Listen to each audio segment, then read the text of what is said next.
আজ বোন আর আমি মিলে বড় একটা বাম্বু নিয়ে গেছিলাম আম পাড়তে। তারপর কাঠি করে 3টে আম পেড়ে এনেছিলাম আম পোড়া শরবত খাবো বলে। বাড়িতে এনে আমগুলোকে ভালো করে স্নান করিয়ে দিয়েছিলাম, যা গরম পড়েছে।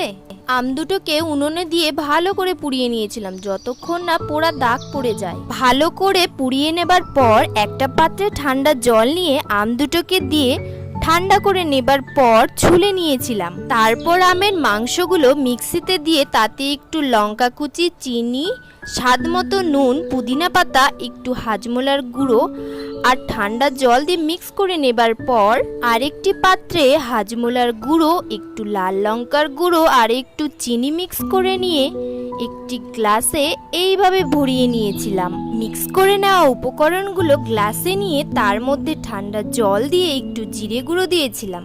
তারপরে মিশিয়ে নিয়ে লেবুর 2টো স্লাইস দিয়ে তৈরি আমার আম পোড়া শরবত।